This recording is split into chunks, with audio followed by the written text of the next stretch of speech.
plataformas de El Vocero. Soy Istra Pacheco y les doy la más cordial bienvenida a una nueva edición de Debatiendo sin Filtro, un espacio donde buscamos analizar el acontecer social, pero también el acontecer político de nuestro país. En esta ocasión me acompaña un panel compuesto por el ex secretario de prensa bajo la administración de Sila Calderón, Jorge Colbert. Saludos, Colbert. Saludos, placer. Y también me acompaña el representante por acumulación, José Pérez Cordero. Saludos, ¿cómo estás? Saludos a todos los que nos siguen a través de él. Bienvenido a este espacio. Queremos discutir varias cosas. Ha sido una semana bastante agitada en lo que tiene que ver con política. Tenemos sobre todo el asunto, quisiera empezar, ¿verdad?, por el asunto que quizás ha llamado más la atención y le voy a hacer una pregunta compuesta. Tenemos que en el Partido Nuevo Progresista todo sigue apuntando a que va a haber una primaria entre Jennifer González y Pedro Pierluisi. La comisionada residente acaba de abrir un comité de campaña, lo acaba de registrar ante la Oficina del Contralor Electoral, lo que da indicios, ¿verdad?, de que ya no va a aspirar a la comisaría residente una vez más. Tenemos el anuncio de su embarazo, que dejó a un lado toda aquella controversia sobre sus suegros y la construcción en La Parguera, y asimismo tenemos la desafiliación del alcalde de San Sebastián, José Jiménez. Cuénteme, todas estas cosas, ¿cómo se siente el Partido Nuevo Progresista con todo lo que está pasando a su alrededor? Bueno, obviamente en la realidad esto ha acaparado toda la atención en la discusión política y pública de acá en Puerto Rico, y ciertamente, pues, como bien dices, yo creo que nosotros como institución, pues, vamos a atender cada una de las situaciones. Nadie está exento de esto. Contamos como quiera con un partido que está bien reorganizado, un partido fuerte, y cualquier asunto como este lo vamos a sobrellevar. En el asunto de la elección, de la primaria, pues obviamente también siendo un partido democrático de ley y orden, se le respeta el derecho a cada cual de aspirar a la posición que así decidan. Yo creo que los pasos que ha dado la comisionada en torno a la apertura del comité, pues ciertamente, pues, acercan más la posibilidad de esa primaria, pero no significa todavía que se vaya a materializar. Yo creo que hasta que no lo anuncie, pues no podemos decir que es inminente la primaria. En mi caso, yo considero que ella ha hecho un trabajo excelente como comisionada residente y que debería estar en un tercer término para seguir trabajando y luchando por los mejores intereses de Puerto Rico desde la capital federal, donde es que suceden la inmensa mayoría de las cosas que nos afectan a nosotros acá, y sobre todo, pues, buscando adelantar cada vez más la razón de ser de nuestro partido, que es la estadidad. Y ella, en ese sentido, pues, ha hecho una labor, y yo creo que un tercer término le daría todavía un espacio aún mayor para así hacerlo. Pero si fuese su decisión, la vamos a respetar, pero y iremos a un proceso que no es nada ajeno para nosotros, enfrentar las primarias en el Partido Nuevo Progresista. Hay unas peculiaridades esta vez, pues, contra el incumbente que ha estado haciendo un trabajo, que vemos todos los indicadores económicos como son positivos, y que ha mantenido un control de estabilidad dentro de todo en Puerto Rico. Así que yo no tengo duda que vaya a prevalecer en una primaria Pedro Pierluisi. ¿Usted apoyaría a Pierluisi? No, claro que sí, yo he sido consistente en esto, y entiendo que mis candidatos el día de hoy es Jennifer González, la comisaría residente, y Pedro Pierluisi, 4 años más para la reelección, porque ha hecho el trabajo.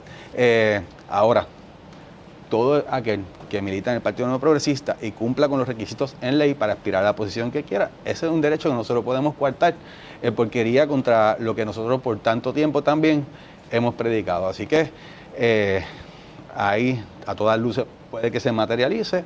Está el asunto del embarazo, que bien mencionaste de igual manera. Ella ha sido muy clara y yo concurro con ella. Eso no debe ser un factor que limita a nadie para aspirar, tomando las debidas precauciones de igual forma. Pero también, pues, obviamente, todos sabemos a lo que uno se expone cuando está en el ruedo político, y en una candidatura como esta, que es intensa y es fuerte también. Así que se le garantizará el mismo derecho, y cada cual hará la campaña con los resultados, con las propuestas de cara al 2024. ¿Usted no es de los que piensa que este tipo de primaria podría afectar los cimientos del Partido Nuevo Progresista o restarle de alguna manera? Si te digo que no afecta, pues estaría mintiendo. Todas las primarias traen algún tipo de problema y dinámica, y sobre todo hay poco tiempo a veces para poder atenderlo. Yo creo que por eso también hay un llamado de la base a que en este instante no se dé una primaria. en el momento histórico que estamos enfrentando, pues tenemos que ir con un partido lo más fuerte posible, preparado, con buenos candidatos como son tanto Pedro Pierluisi como la comisionada residente. Yo creo que eso, cada vez que uno está en la calle, estoy por toda la isla, ese es el mensaje que nos da la gente de nuestra base. Pero ¿hay conversaciones de algún tipo dirigidas a que no haya entonces esa primaria? Yo no tengo duda que no la hayan, no se estén dando. Y yo creo que todavía debe de haber esos canales de comunicación, porque aquí hay un asunto que va por encima de cualquier cosa y sobre todo un partido ideológico como el nuestro. Es la causa de la estadidad. Nosotros tenemos que ponerla por encima de cualquiera de nuestras aspiraciones personales y políticas. Porque esa es la razón de ser del partido y es lo que apremia atender. Y cuando uno milita en un colectivo, yo creo que uno tiene que tener consciente de eso. Ahora, la ley también es la ley y pues nosotros tendríamos que garantizarle ese derecho a cada cual, pero es el propio partido quien al final de cuentas juzgará. Luego de eso, a trabajar por la unidad. Voy nuevamente con usted sobre el alcalde de San Sebastián, pero quisiera que sobre este asunto de la primaria y Jennifer González pues nos diera su opinión, bueno, licenciado. En primer lugar, mis felicitaciones a la comisionada de su esposo. Yo creo que un embarazo es una bendición y yo creo que nadie debe de tratar de cuestionar si una mujer, ella o cualquier otra, puede participar en actividades político-partidistas por un embarazo. Al contrario, yo creo que va a ser algo que en el caso de ella muy personal, pues será una motivación adicional, como ella bien ha señalado. Segundo, el fuerte de la primaria, que es en junio, son los últimos 90 días, por consiguiente, si más o menos el cálculo uno entiende que ya va a dar luz al principio de los meses del 2024, pues ya en la etapa fuerte de la campaña, pues ya estará realmente rompiendo noche con sus hijos, y ese es nuestro mejor deseo a ella y a su señor esposo. En relación a su registro de la campaña, es evidente que la primaria va a ocurrir, y la razón es bien sencilla. Ella es una comisionada residente, o sea, ocupa un cargo federal.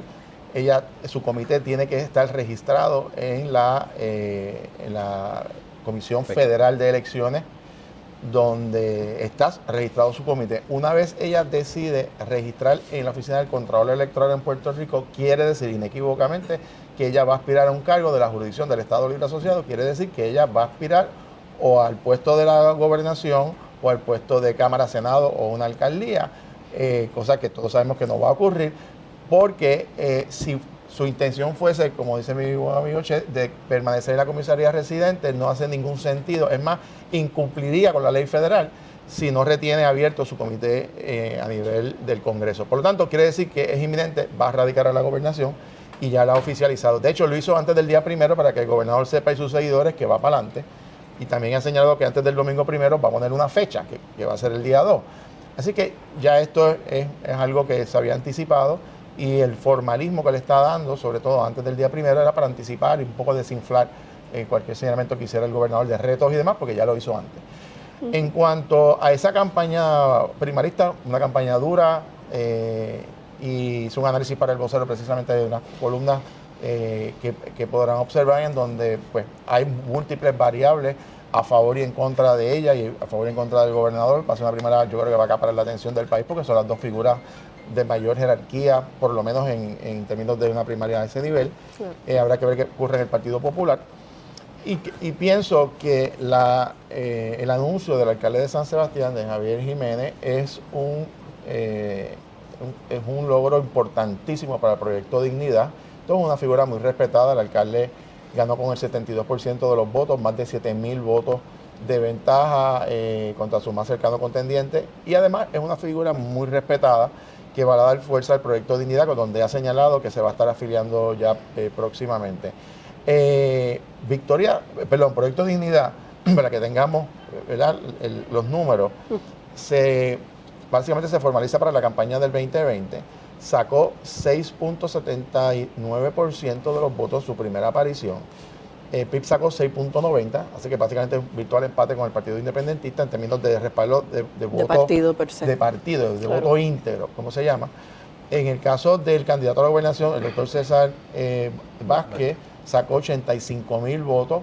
La senadora Joan Rodríguez Bebé sacó 88,000 votos. Y la candidata a comisionado residente, sacó 95,000 votos, sacó más votos que ellos, que es una de las que posiblemente quiera aspirar a la gobernación en ese partido. De manera que con la entrada de Javier Jiménez, yo no tengo la menor duda que el Proyecto Dignidad va encaminado probablemente a sobrepasar más de 100,000 votos como institución, y eso es un número respetable.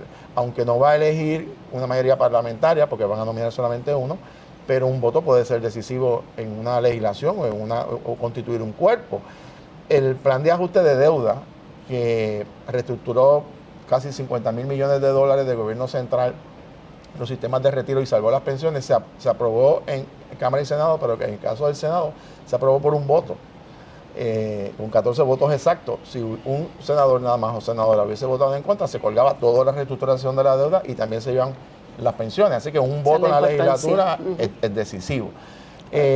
Sobre lo que debemos de esperar en los próximos meses, yo creo que ya a partir del domingo, después que el gobernador anuncie, en el Partido Popular va probablemente también a haber primaria, comienza ya un proceso formal. ¿Pero están como pagados? Bueno, no, están dando unas circunstancias y unos diálogos y unas conversaciones interesantes que vamos a ver si rinden frutos en las próximas semanas, pero me da la impresión que ya a partir del domingo ya estamos en un proceso primarista formal y la campaña ha comenzado en todo su rigor. ¿Diálogos de qué tipo hay al interior del Partido Popular? Bueno, desde el año pasado se venía ponderando la posibilidad de hacer lo que se llama una encuesta institucional, que un poco evaluara a diferentes candidatos y ver si había manera de configurar una papeleta donde pues, aumentaran las posibilidades del Partido Popular. Hay que recordar que las primarias pues, tienen sus costos políticos y costos económicos. Claro. La primaria del 2020 en el Partido Popular, entre los 4 candidatos originales, aunque luego Prats se retiró, Roberto Prats, le representó en gastos a los 4 candidatos casi $900,000, que fue un dinero que después el Partido Popular no pudo tener el último mes de campaña. Así que en ese sentido, en la medida en que se haga un esfuerzo para tratar de configurar una papeleta, por supuesto que hay unos derechos legales y constitucionales de que quiera aspirar, pero las conversaciones siempre han estado ahí por varios meses. Si eso va a rendir fruto o no, no lo sabemos. Lo que yo conozco al día de hoy, a esta hora que estamos hablando, es que es altamente probable que en el Partido Popular va a haber primarias a la gobernación. Entiendo. Quisiera retomar el tema del alcalde de San Sebastián. Al salirse de las filas, desafiliarse del Partido Nuevo Progresista, él hace unos señalamientos, ¿verdad?, de que hay un gobierno. Bueno, número uno, que el Partido Nuevo Progresista se alejó de sus raíces en términos de la defensa de la estadidad, y además dice que el gobierno se parece entonces al Partido Popular en la medida en la que es muy burocrático y no se hace nada en contra del inversionismo político. Me gustaría saber su reacción a esas expresiones que son acusaciones fuertes. Bueno, fíjate, se respeta la opinión del amigo alcalde de San Sebastián, a quien conozco y tengo mucho aprecio, pero definitivamente yo creo que una visión errada y creo que también cometió un gran error. Y sobre todo también, pues, mi mensaje a los estadistas es que sepan que la causa se defiende con el vehículo, con el mecanismo que busca adelantar la estadidad, que es el Partido Nuevo Progresista. Hoy ninguna otra institución vela por adelantar, acabar con la colonia en Puerto Rico y con que nosotros tengamos los derechos plenos como ciudadanos de los Estados Unidos. El único organismo que lo garantiza con sus sombras y con sus luces es el Partido Nuevo Progresista. Hay espacio para mejorar, pero yo creo que las peleas uno las debe dar desde adentro. Se les respeta la decisión en torno a esto, pero tipo discrepo de acusación por completo. No podrían erosionar. Bueno, él acaba de incursionar ahora entonces otra organización. Yo puedo adjudicar entonces que esos temas de parte de su estrategia de campaña de cara a unirse a una colectividad. La pregunta sería entonces, ¿qué mecanismo él tomó? ¿Qué ha hecho él también como primer ejecutivo municipal para trabajar y eliminar esa burocracia de la que tanto habla? Bueno, pues a veces más allá de una crítica que es muy importante o de una disidencia, no hemos visto nada más. Así que al PNP es que nos mantengamos enfocados, que es la causa que nos une, donde un partido grande, que hay personas que piensan de distintas maneras, pero que busca de una vez por todas solucionar el problema principal de Puerto Rico, es nuestras limitaciones de gobierno y nuestra falta de una democracia plena. Y una posible contienda entre el hoy alcalde y Pierluisi, en caso de que, ¿verdad?, bueno, finalmente sea el candidato a la gobernación del Proyecto Dignidad. No tiene oportunidad alguna, a pesar de que cuenta con un factor de reconocimiento, porque eso sí, lo tiene. No vamos a decir que es un mal alcalde, porque ha sido un buen alcalde. nosotros tenemos la capacidad para atender esto y te aseguro que lo vamos a hacer y desde ya estamos en la calle haciendo nuestro trabajo para llevar el mensaje y evitar que entonces se tergiverse el mismo y mantener a nuestra colectividad unida, porque vuelvo, hay un asunto que apremia, que es más importante que cualquier causa personal, que cualquier posición dentro del gobierno que a lo mejor quise y no me dieron, y es la estadidad para Puerto Rico. ¿Piensa lo mismo si fuese entonces el hoy alcalde y la comisionada residente como candidatos enfrentados en una aspiración por la gobernación? Sí, de igual manera, no frente al PNP no hay break. ¿Qué usted piensa? Bueno, una posible, ¿verdad? Candidatura de él como gobernador. Tengo que diferir en un punto que trae Renato Teixe Pérez, y es que el Proyecto Dignidad es un partido que aboga por la estadidad y por la anexión. Pero tienen a Joan Rodríguez Bebe, que dice que es independentista. Joan Rodríguez Bebe dice que es independentista, pero está en un partido estadista. Betito Márquez, que dice ser estadista, está en un partido que evidentemente su candidato es independentista. Eso pasa. Pero en el caso del Proyecto Dignidad, particularmente, en la página 46 del programa de gobierno que aprobó esa organización en su asamblea y que está vigente, dice que el modelo económico del Puerto Rico de futuro bajo Proyecto Dignidad es donde el sistema contributivo de Puerto Rico, que hoy es un sistema de código de rentas internas propio, que somos distintos a Estados Unidos, somos una jurisdicción foránea, ellos proponen que se elimine esa distinción y que Puerto Rico entre a ser parte del Código de Rentas Internas Federal como parte del Código de contributivo. Solamente eso es posible bajo la estadidad.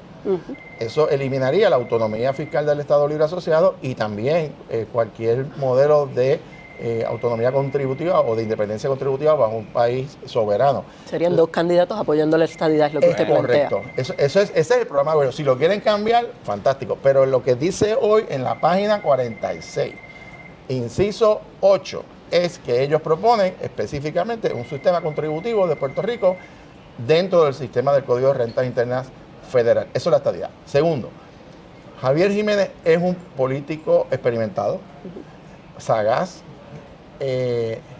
No hay duda que en un debate va a hacer sentir su voz, muy articulado, y no debemos de subestimarlo porque viene de ser un alcalde, porque Charlie Delgado, que fue alcalde, perdió por poquito menos de 2% contra Pedro Pierluisi con todas las andamiajes del gobierno y todo el historial que tenía Pedro Pierluisi. Así que un alcalde puede ser efectivo también porque conoce en su mensaje el dolor directo de la gente, porque ese es su rol principal, el contacto directo con la gente. Yo no lo subestimaría bajo ninguna circunstancia. O sea que el Partido Popular también debe estar pendiente. Por supuesto. O sea, aquí los candidatos de los otros partidos, Javier Jiménez, si corre finalmente por Proyecto de Dignidad, es un gran candidato. Juan Dalmau es un gran candidato para el Partido Independentista. No sabemos qué va a ser Victoria Ciudadana. Presumo que si van a apoyar a Juan Dalmau, pues pondrán a alguien allí de agua, ¿verdad? Una persona desconocida simplemente para llenar el espacio. Pero estamos ante unos escenarios interesantes en la política que en el caso del Partido Popular tiene que darse unas conversaciones para lograr una papeleta que permita que las mejores opciones estén enfrentando al Partido Nuevo Progresista, porque van a hacer una campaña dura, va a ser una campaña, a mi juicio, bien polarizada.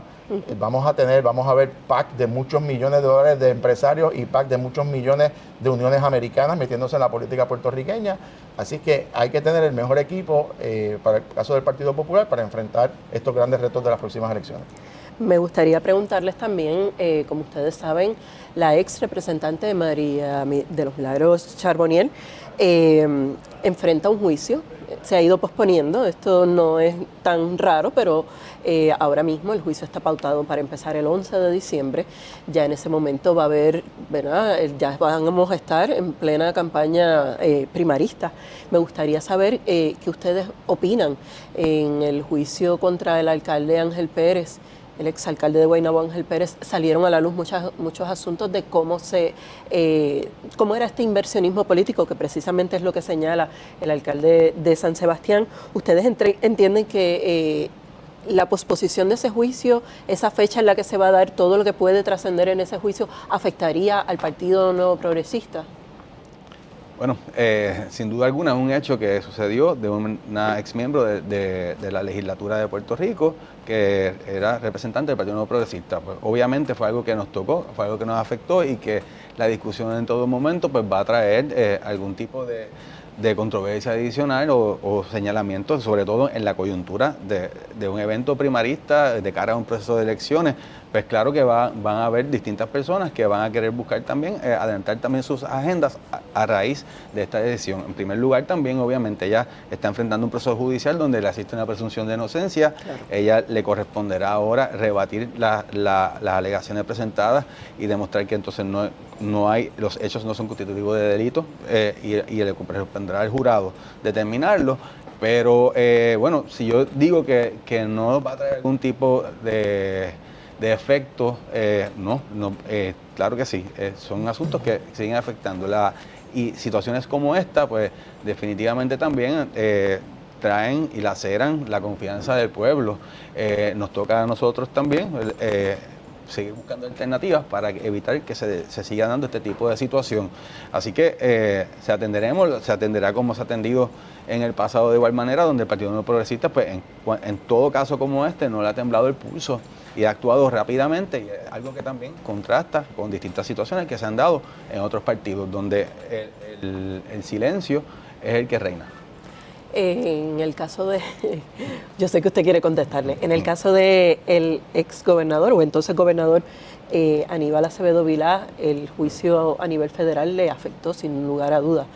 ¿Cómo ve entonces esta situación? Bueno, en el caso de Aníbal Acevedo Vilá, lo conozco muy de cerca porque yo fui el único candidato del Partido Popular que planteé que no debería correr cuando estaba siendo acusado a nivel federal. De hecho, el reglamento del partido no permitía, y aún así el partido decidió mantenerlo en la papeleta. Yo anticipé una derrota electoral aplastante, perdimos por más de 230,000 votos, así que por supuesto que tiene consecuencias en términos políticos.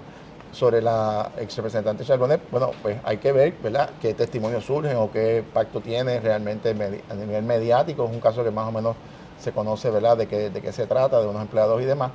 El tema de corrupción siempre es un tema que está presente en todas las encuestas, yo diría entre los primeros 7 temas que la gente le da mucha importancia. Pero el tema del inversionismo político, que es una ramificación, ¿verdad?, hay que mirarlo en su justa perspectiva. Por ejemplo, ¿qué es esto del inversionismo político? Bueno, pues una persona, ¿verdad?, que invierte dinero esperando una expectativa de que esa persona que va a salir va a hacer algo que le beneficie. Podemos definirlo de esa manera bastante clara. La pregunta es, ¿un empresario le da dinero al PNP legalmente? El máximo ahora son $3,100 al año. ¿Eso es inversionismo político automáticamente? ¿O le da al Partido Popular esos inversionismos políticos porque hay una aportación? La pregunta es, y cuando la Unión de Estados Unidos, la SEIU, le dio $600,000 y le pagó el 100% de la campaña a todos los candidatos del Movimiento Victoria Ciudadana, ¿eso es inversionismo político?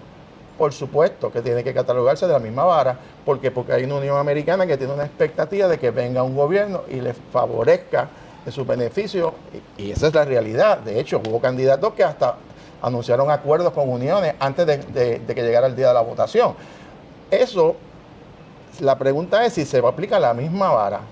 El mero hecho de que una persona que sea un ciudadano o una empresa de donativos, las empresas no le pueden dar donativos a un candidato, sí pueden a los comités de acción política, está regulado.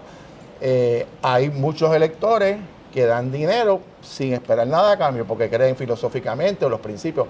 Hay personas, por supuesto, que sí que dan dinero entendiendo que buscan algún tipo de beneficio. Ahora, hay también legisladores y funcionarios públicos que han sido parte del proceso político. Yo fui legislador 3 términos y yo no recibía dinero de cabildero, ni a mí nadie me dijo lo que yo tenía que legislar jamás en mi vida, ni permití una cosa como esa, ni me regalaban el dinero, ni me daban maletines, no, porque también depende del candidato, de que tú tienes que representar los valores que tú entiendes y a quién tú le quieres servir. ¿A quién tú le vienes a servir? ¿Es a un empresario, una empresa, una unión o es a la gente? Y eso, por encima de las leyes y de los reglamentos, es el criterio, son los valores de los candidatos. Y mi exhortación a los electores es que en esta elección pasen juicio sobre los candidatos, cómo se comportan en las campañas, cómo se comportan en el gobierno. Y eso es importante, que conozcan sus propuestas, su interés personal, cómo ellos manejan las finanzas de sus campañas. Y muy particularmente a quienes representan, qué valores, qué principios, y ese es el criterio que me parece deben de ejercer los electores a la hora de seleccionar a esas personas. Usted me quería decir algo. Yo creo que concurro con Colbert en este asunto. Yo creo que aquí, por más que también trabajemos en legislación, pues los valores y el respeto no se puede, a las propias instituciones del pueblo no se puede legislar, es un asunto también de moral. Así que en ese sentido, pues obviamente nosotros tenemos que estar atados a esos altos valores éticos para poder trabajar, y en la medida que uno lo hace, pues también se reduce a aquellos que vienen con la intención de aportar, simplemente buscando un beneficio personal que afecte, y se aleja un poco el determinismo económico dentro de las campañas, que en gran medida también pues ha afectado la capacidad de muchos buenos candidatos con muy buenas propuestas de poder llegar o hacer determinadas gestiones en favor del pueblo. En este caso en particular, yo pienso que la oficina del comisionado electoral debe tener más garras para perseguir y evaluar y poder fiscalizar todo esto, pero ese es otro tema. Quiero entonces que hablemos de las enmiendas al Código Electoral. Este lunes el periódico El Vocero estuvo publicando un adelanto de las propuestas que tiene el PPD y el presidente Jesús Manuel Ortiz. Son 16 enmiendas que ellos van a proponer para que se enmiende el Código Electoral. Hay un planteamiento, discúlpenme, en torno al tiempo. Estamos a tiempo, son enmiendas que incluyen, por ejemplo, eliminar el requisito de que se tenga que incluir el apellido en esas categorías que tienen que ver con la nominación directa, la fecha límite para solicitar el voto adelantado. También hay enmiendas en torno al voto por correo, entre otras, y en torno a la elección del presidente. Y me gustaría saber cómo ustedes ven este proceso. Ya ha generado bastante controversia al interior del PPD, y me gustaría saber qué ustedes entienden que va a pasar en esta sesión legislativa en torno al Código Electoral. Bueno. Usted me había dicho que todavía no las había visto. Bueno, lo que ocurre es lo siguiente: si las enmiendas son similares a las últimas que aprobó la Asamblea Legislativa, que el señor gobernador vetó, es probablemente que esto ocurra lo mismo. Y la razón primordial es que en una de las enmiendas se pretende dejar sin efecto las clasificaciones de los partidos para retrotraerlo al año 2019, antes del último código electoral, y eso provoca dos problemas. Uno, que estaría revocando dos decisiones del tribunal donde ha establecido cuáles son las representaciones a base de las nominaciones de los partidos, y eso es un elemento, ¿verdad?, importante de por qué hay categorías distintas. Pero el escollo más grande que tienen las enmiendas de restituir nuevamente la estructura anterior de la comisión es que violaría el plan fiscal aprobado por la Junta de Control Fiscal, que aprobó el 2019, que ordena un recorte de 8.5 millones, que ya eliminó 165 plazas en la Comisión Estatal de Elecciones, y volver a esa estructura anterior no solamente sería restituir los 8.5 millones, es que ellos están proponiendo representación ahora en diferentes oficinas. Habría que reclutar 204 personas adicionales. Pues si te mandaron a recortar 8, ¿cómo vas a mandar a traer una legislación que va a costar sobre 20 millones? Por lo tanto, yo no le veo a ese tipo de enmienda mucha posibilidad. Segundo, sobre el voto adelantado, ya eso se decidió en la comisión, ya hubo una votación. Lo que falta es decidir la edad entre 60 y 18 años, tampoco está ni siquiera 80 años. Así que ya esa controversia básicamente está medio adjudicada. Y el gobernador ya lo ha anunciado, el gobernador ya puso el día 1 de octubre como la fecha de empezar la radicación de candidaturas internas. El Partido Popular creo que va a abrir el día 16. Honestamente, yo lo veo bien cuesta arriba, salvo que tengamos un consenso en algunas de ellas amplio, de más de dos partidos principales, poder tener alguna posibilidad. Honestamente, en este momento, yo no le veo ninguna o muy poca. ¿Qué posibilidades le ve usted? Bueno, definitivamente veo que es difícil que haya, y como bien decía Colbert, aquí había un asunto, hubo unas negociaciones que se dieron y hubo unos acuerdos, y en la medida que entonces si se lograra un consenso sobre aspectos bien cercanos a lo que ya se había acordado con el Partido Popular Democrático, donde se había invitado también a los demás partidos a participar del proceso, y que el compañero estuvo muy activo durante esas negociaciones. En la medida que eso se acerque, pues yo creo que quizás puede ser que se consiga con el respaldo del Partido Nuevo Progresista durante el proceso legislativo y la firma posteriormente al gobernador.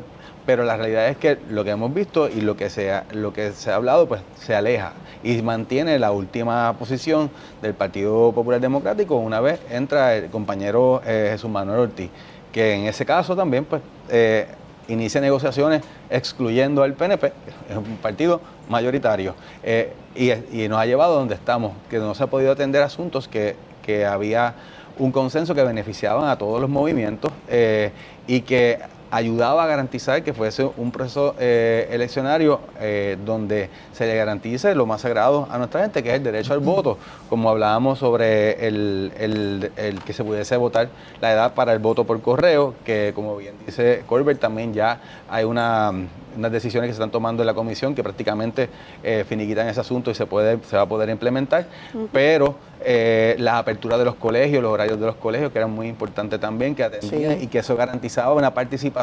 Se habla mucho de democracia, pero entonces se ejecuta poco sobre ella, y yo no entiendo cómo estos partidos se oponen a que haya un horario más amplio, más cómodo, para que haya participación aún mayor. Pero el PNP está empujando algún tipo de enmienda a la que sea. Bueno, es que nosotros ya lo hemos hecho, hemos buscado, lo que sucede es que cada intento pues ya ha terminado en nada. Bueno, ahora está de parte del Partido Popular que se ponga de acuerdo y busque entonces presentar medidas similares a las que ya se habían acordado, y eso estaba finiquitado. Hubo un cambio de dirección en el partido y vemos lo que sucedió.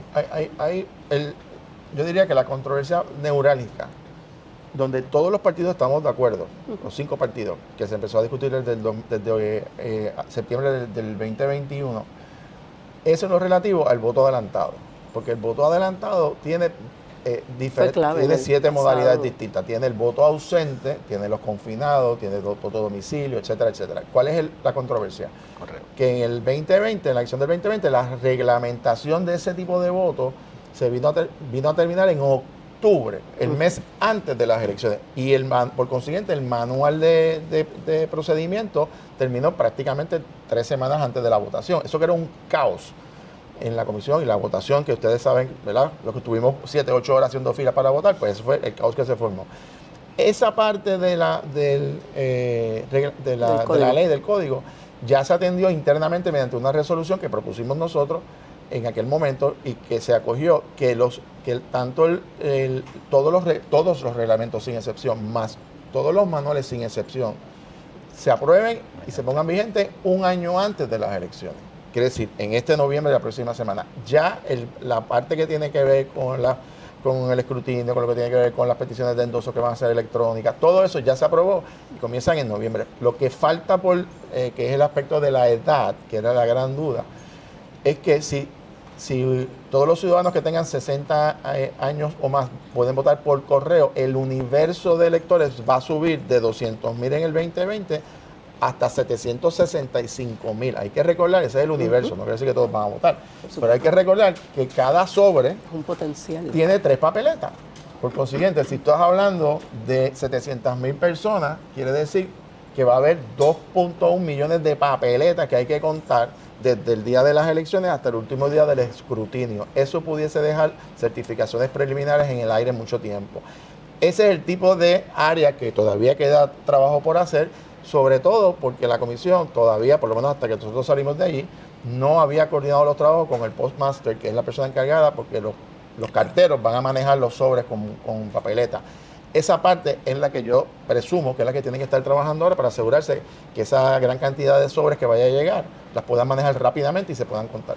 Pero ahora mismo no hay un compromiso de que eso se va a hacer o de que se va a establecer por ley. Bueno, está en la ley ya. Lo que faltaba ya la ley establece la edad, ya la ley le faculta a la comisión a crear nuevas modalidades de voto adelantado. La ley ordena un escrutinio electrónico, la ley ordena lo que tiene que ver con movernos al sistema de registro electrónico. Ya está implantado. O sea, esa fue la decisión desde el año 2019 de la Junta de Control Fiscal. Ordenó el cierre de juntas de inscripción precisamente porque se iba a digitalizar todo el proceso, y eso se ha estado haciendo. Si va a estar listo o no la parte operacional del manejo de sobres, eso lo sabremos en los próximos meses. Okay. Me quedan 2 temas y muy poco tiempo. Quisiera que me hablaran un poco sobre la designación de un fiscal especial independiente para investigar las actuaciones del representante José Rivera Madera cuando entra a una protesta en Guayanilla en contra de la instalación de una antena de telecomunicaciones. El FEI va a investigar qué les parece eso, lo apoya, o sea, de algún modo es el tipo de actuación que termina favoreciendo al candidato. ¿Qué les parece que recursos se usen para este tipo de cosas? Que en el caso de él ha dicho que realmente estaba ejerciendo su libre expresión. Pues mira, definitivamente yo desde lo que veo, obviamente hay unas imputaciones que cometió un tipo de delito. Todos sabemos también que hay una alegación de su parte que lo estaba haciendo en su libre ejercicio de libertad de expresión, cumpliendo también con su función como legislador. Correcto. Y yo tengo que decir que yo creo que más allá de cumplir con un aspecto procesal, porque hay un delito tipificado, pues yo no le veo que eso vaya a prosperar, es la realidad. El Estado tiene que cumplir también con su rol y quizás eso es lo que se está haciendo. Yo, en mi opinión, no hubiese visto la necesidad de tener que erradicar el delito, pero obviamente hubo la decisión y no creo que eso prospere. Le puede beneficiar, como también de igual forma también pues en otros sectores le va a afectar. Pero en ese aspecto yo en mi caso pues respeto y soy bien... defiendo la función nuestra como legisladores, defender los intereses de nuestro pueblo y eso fue lo que él hizo en ese momento. ¿Usted hubiese tomado un riesgo similar? Las consecuencias se asumen, claro. ¿Qué usted piensa, licenciado? Primero, los hechos. Esto es una controversia de un legislador que está protestando porque en una comunidad quieren poner unas antenas y unas máquinas entraron a las 2 de la mañana, a las 2 de la madrugada, a trabajar en una construcción que está siendo impugnada. El legislador llega para defender a sus constituyentes que objetan esa construcción y la policía dice que ellos están autorizados a hacer esa construcción en ese momento. El legislador les pide que le entreguen el permiso porque tiene que tener un permiso para poder trabajar a las 2 de la madrugada y el permiso no apareció, que él dice se está violentando el Estado de Derecho porque los residentes no tienen por qué estar aguantando desarrollo de proyectos o de antenas de madrugada. Hay unas reglas para esto. No me entregaron el permiso, no me validaron que estaban en ley. Yo hice una protesta de desobediencia civil, lo arrestan, él nunca interviene con el policía. De hecho, la foto que se ven en los videos ni siquiera está dentro del área. Lo arrestan. Básicamente lo refieren porque es un legislador electo, porque si usted le aplica el panel del FEI, que corresponde, en ese sentido el procedimiento es el correcto, pero en este caso yo lo veo bien flojo porque esto es un caso de un legislador. Él no se robó dinero público, él no agredió a nadie, él no cometió ningún delito que no haya sido ejercer su derecho constitucional a la libertad de expresión como legislador de una objeción a un proyecto que en ese momento y con toda la lógica del mundo no hace ningún sentido mandar máquinas, poner antenas 2 de la mañana en una comunidad, por Dios. O sea, que se haga la investigación, pues fantástico que se vaya y que se lleve al foro y que se adjudique realmente quién tenía la razón. A mi juicio la tenía el legislador, sin duda alguna. ¿Al final le beneficiará o le afecta? Yo creo que sí, yo creo que le va a beneficiar porque demostró que su lucha, como fuera de muchos en Vieques, de desobediencia civil, tenía la razón. Hay otro tema, y sería el último en esta edición. Estamos a punto de ver un posible cierre del gobierno federal. No es la primera vez, pero cada vez se crea un colapso, ¿verdad? En algunas de las situaciones que tienen que ver con la aprobación de los presupuestos. Para que entonces el gobierno pueda continuar su trabajo de manera normal. El director ejecutivo de PRAFA, Luis Dávila Pernas, ha dicho, y lo dijo en declaraciones a este medio, que estaban pendientes a ver cómo podían paliar el problema, pero no dio ninguna medida de qué se iba a hacer en Puerto Rico para los cientos de empleados federales que se pueden afectar. Y entonces en la continuidad de quizás algunos programas federales, ¿cómo ustedes ven ese efecto de ese posible cierre en Puerto Rico? Bueno, primero, en Puerto Rico hay cerca de 13,000 empleados federales que se pueden ver afectados, por supuesto. En el caso de Estados Unidos, esto es bien interesante y voy a hacerlo bien rápido. En Puerto Rico eso no puede pasar. O sea, en el sistema constitucional de Estados Unidos, cuando no hay acuerdo presupuestario y el presupuesto cesa hasta que se apruebe uno nuevo. Y si se van en un cierre, se fueron en un cierre. En Puerto Rico hay una disposición constitucional que dice que si un presupuesto no es aprobado, el que está vigente continúa para evitar los cierres, precisamente. Así que nuestro sistema constitucional no permitiría eso. Segundo, Esto vence el sábado a las 12 de la medianoche, el día 30, que termina el año fiscal federal. Hay conversaciones en el Congreso. La parte más complicada es un grupo más conservador de derecha del Partido Republicano que quiere establecer unos criterios mucho más rigurosos en los gastos, particularmente que tiene que ver en ayudas y beneficios de las personas.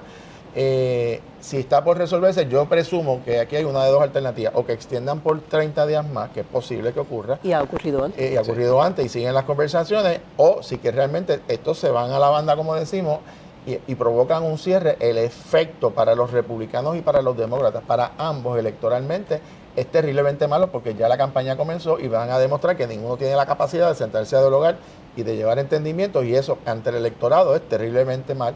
Que va a tener su efecto, y presumo que es altamente probable que de aquí al sábado veamos unos acuerdos aunque sean temporeros. Bueno, esperemos que hayan los acuerdos. Pero una de las cosas que la hace peculiar es este asunto que está a la de extrema derecha dentro del Partido Republicano, es que quien ha minado todos los intentos que ha hecho el speaker de la Cámara para poder conseguir un acuerdo. Yo no tengo duda que obviamente también pues las gestiones que se estén haciendo del lado demócrata pues obviamente le afecten también al Partido Demócrata como colectividad, pero aquí que al fin y al cabo en la parte política quien le va a afectar más dentro de todo es al mismo Partido Republicano, que es quien tiene el control también del proceso legislativo ahora mismo en el Congreso Federal. Esto es algo que ya se ha convertido en una norma dentro del Congreso. No se ha podido aprobar un presupuesto en mucho tiempo, corren con este tipo de legislación, y sin duda el problema principal es que pues, cuando no hay un tranque, pues vivimos lo que vivimos hace unos años, creo que son como hace unos 5 años, donde empleados federales se quedaron sin el sustento, sin poder trabajar. Algunos tienen que continuar trabajando y rindiendo su servicio, que es algo que es muy honorable de igual manera. Y pues los gobiernos locales tomamos distintas iniciativas para ayudarlo y asistirlo, pero el efecto que tiene sobre la moral, sobre su aspecto como ser humano y cotidiano es fuerte, y yo lo viví cuando sucedió en el pasado este cierre del gobierno federal. Así que lo que esperemos es que haya mejor voluntad de todas las partes, que pongan a la nación primero, después de todo, porque para eso es que están allí, y no se materialice este cierre. Posibles impactos en Puerto Rico y qué se podría hacer para que no se afecten los programas, la continuidad de los programas. Creo que cosas como los Head Start podrían tener algún tipo de impacto. Usualmente se afectan servicios, por ejemplo, facilidades que estamos en control federal, áreas turísticas, pues se cierran. Segundo, hay algunos programas federales que también que son empleados que cesan los mismos. Medidas de contingencia, bueno, las más importantes es que aquellos empleados que pierdan ingresos por un periodo de tiempo, hay que atender los asuntos de sus obligaciones económicas, ¿verdad? El pago de casa, de luz, agua, que sea una especie de moratoria, se ha dado en los huracanes, en situaciones de emergencia. Hay alternativas para ayudar a este grupo, y la legislatura de Puerto Rico tiene que estar muy pendiente por si tiene que bajar alguna legislación de reacción rápida, de atender las necesidades de este grupo de 13,000 trabajadores del gobierno federal. Son 13,000, obviamente pues son los servicios directos, pero pueden enfrentar mucho más problemas porque obviamente en la parte del turismo pues se afectan los que trabajan en los parques, el servicio de parques, el Yunque, el Morro, el Castillo San Cristóbal y otros más, que entonces pues tiene un efecto directo también sobre la economía y el turismo que ha ido creciendo, pero que va a afectar. Así que tiene un efecto también en cadena sobre otros sectores económicos y de servicios en Puerto Rico. Así que yo espero que no se dé. Yo sé que se va a tomar las acciones que haya que hacer, si tenemos que reaccionar, como bien dice Colbert, a través de legislación para trabajar con asuntos de moratoria en los pagos de la hipoteca y todo eso. Yo no tengo duda de que ahí también va a haber un consenso en la Asamblea Legislativa para así atenderlo, y también sé que una solución para este tipo de tranque sería adicionarle 4 representantes en la Cámara de Representantes que representen a Puerto Rico y los mejores intereses del pueblo. Ya seguimos en cierre eterno. Eso es lo que quieren ellos, mantener ese cierre interno de defensión. Nosotros no abogamos por ese poder político. Perfecto. Bueno, esta ha sido una nueva edición de Debate Sin Filtro. Yo los espero dentro de 2 martes. Como siempre, vamos a estar analizando el acontecer político y social de Puerto Rico. Muchas gracias por su sintonía y nos vemos entonces dentro de 2 martes.